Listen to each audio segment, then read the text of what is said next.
the Fantastic Four has for the most part always been my personal favorite Marvel property. However, none of the films have ever really been fantastic. And with the release of a new movie, we have to decide, is this one the first Fantastic Four film?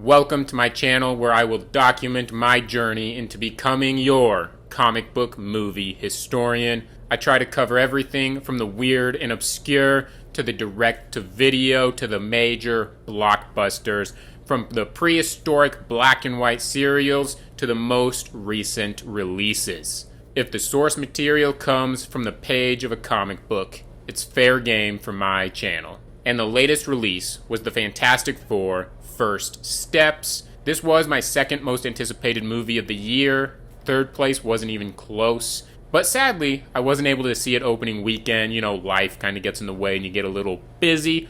But I was able to go and see it the following week. And since this isn't an opening weekend review, I'm not going to care too much about keeping it spoiler free. So if you don't want to be spoiled and you haven't seen it yet, even though it's been probably a week, 2.5 weeks, maybe 2 weeks since this film has released, don't watch this video, because I'm not gonna dive too much into spoilers, but I'm also not gonna prevent it from being said.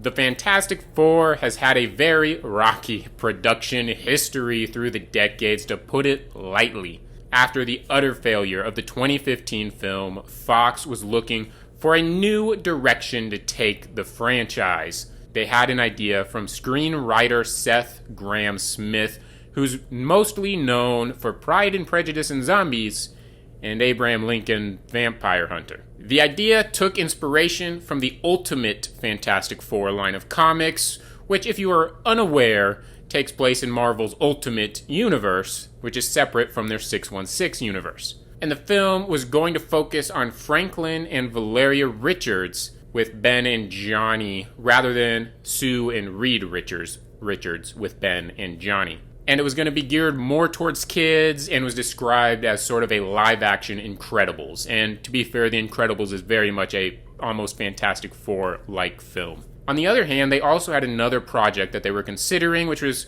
created in more of a brainchild of Noah Hawley, who was the creator of the fantastic X-Men TV series Legion on FX. And he was initially brought on to develop a separate standalone film separate from the kids-centric version that I was talking about earlier, that was essentially going to focus on Doctor Doom. That was, obviously, until Disney bought Fox and Marvel Studios once again had the rights to make their own Fantastic Four film. With Marvel now having the rights to their first family, they need to bring that family to the big screen. Initially, they hired Spider-Man director Jon Watts.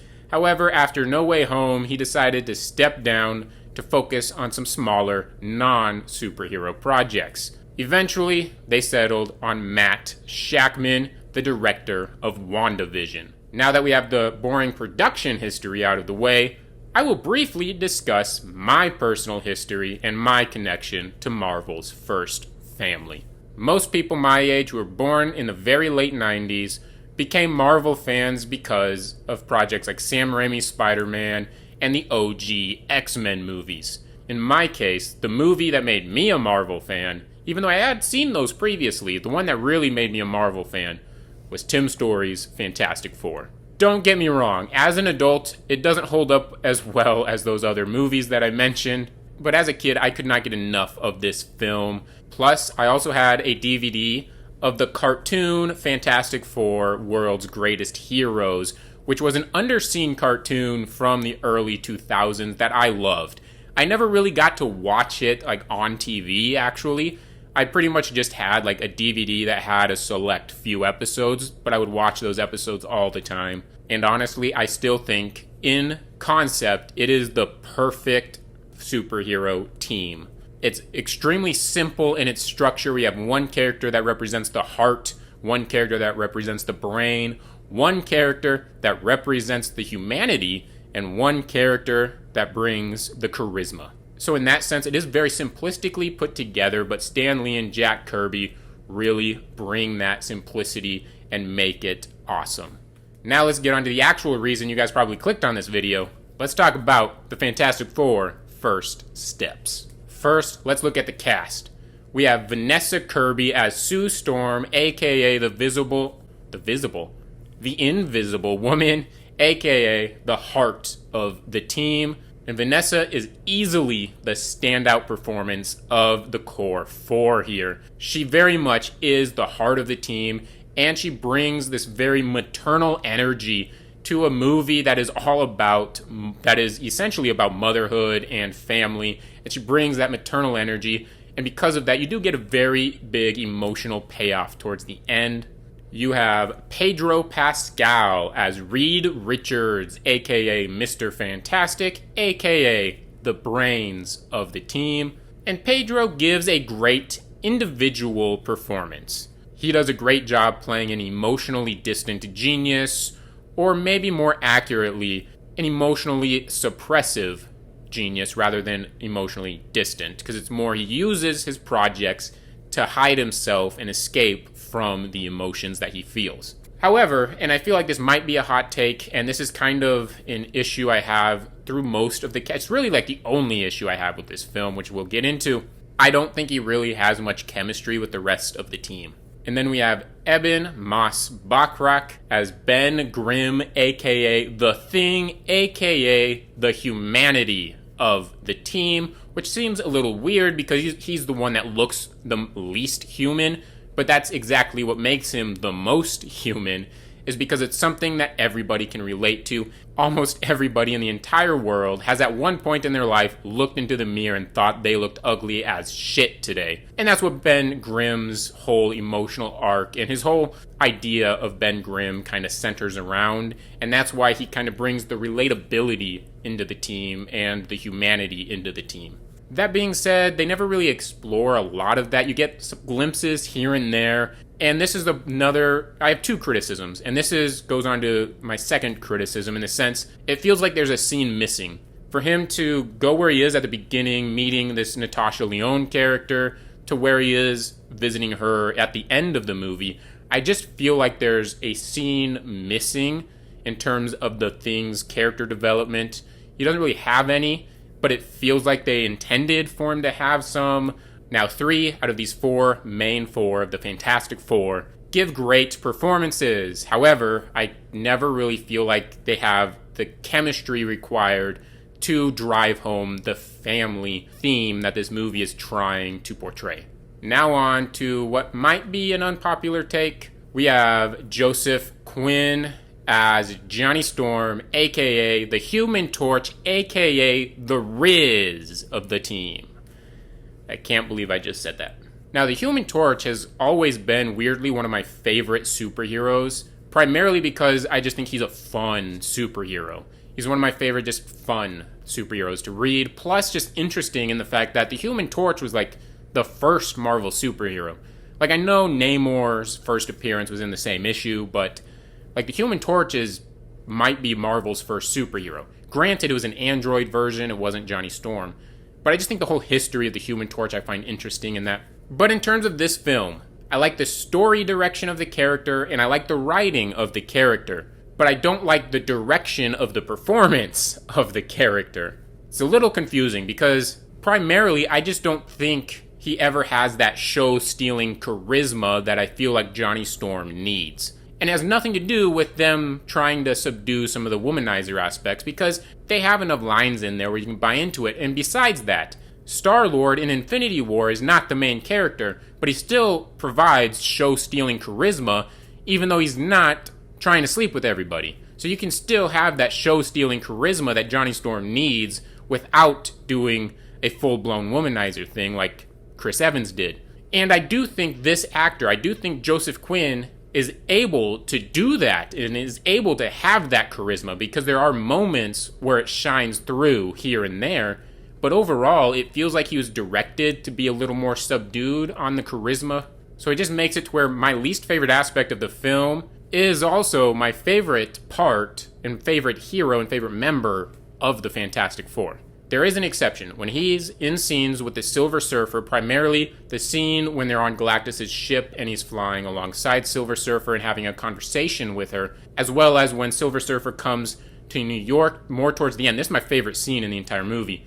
And Johnny reveals that he decoded her native language and is showing her, letting her hear all of these cries of all the worlds that she's helped destroy. Those scenes, Johnny is perfect. Which leads us on to the Silver Surfer, which in this movie they go for the Shala Bal version of the Silver Surfer. Now, I was never bothered by the fact that they chose Shala Bal over the OG Silver Surfer in Norrin Radd. In fact, with how the movie plays out, especially her relationship with Johnny, I completely understand why they chose it, and I'm glad that they went that direction with the character. Because for as much as I complain on how I don't think the Fantastic Four had the chemistry necessary to fully pull off this film, I think Silver Surfer and Johnny Storm did have a lot of chemistry that I enjoyed. But much like I said with Ben Grimm, it feels like there's a Silver Surfer scene that has been cut from this film, because you kind of get the scene, the amazing scene, my favorite scene of her talking to Johnny and being opened and being shown all the worlds that she destroyed and their cries for help. She leaves, and then she just randomly shows up, helps them defeat Galactus in the blink of an eye, and that's it. There's no time to sit and get that emotional payoff, because you don't get the development to see how she goes from here to here. She just kind of disappears, comes back for a split second, and then is gone. So I feel like I needed more. And then Galactus himself. I think they do an amazing job adapting Galactus to the big screen. However, I don't think the character, at least within this individual film, requires an actor of the caliber of Ralph Ineson. It feels like a waste of Ralph Ineson. However, it's still a great and accurate version of Galactus that I still rather enjoyed. The casting discussion pretty much gets all my negatives out of the way, because pretty much my only negatives are a little lack of chemistry among the family and among the Fantastic Four themselves. So I don't want you to think that I hated this film, because I absolutely loved it. There are shots in this film that are picture-perfect shots taken straight out of a Jack Kirby panel. And my eyes couldn't believe it. It brought a huge smile to my face. Beyond that, the story itself is great. It tells a great emotional story with very dark undertones of child abduction, but along the way, there is amazing world building, from the introduction of Subterranea and the Mole Man, to seeing an empty UN chair where the Latveria president is supposed to be, which we all know, if we're comic book fans, who that's supposed to be. Spoiler alert, he pops up in the post-credit scene. We don't see his face, though. This is definitely a fantastic movie, worthy of a thumbs up. There's some shoddy CGI, sure. I've never been someone that gets bothered by some shoddy CGI. I defend The Flash, for God's sake. It's not a perfect 5-star film. They could have easily added like 20 minutes, and it could have been an even better film. And I think the cast could have had a little more chemistry among them. But I think they could easily get chemistry with more movies, because hopefully this continues on. And hopefully they allow Joseph Quinn to bring more charisma to the Johnny Storm role, because I do think he has the potential to get there. And so ultimately, this is a fantastic Fantastic Four movie. Thanks for watching my discussion on the Fantastic Four First Steps. And leave your thoughts in the comments section down below. Smash that subscribe button and notification bell if you want to see me discuss more Fantastic Four movies after I finish out my summer of Superman. And hit that like button if you enjoyed this video. And remember to remain fantastic.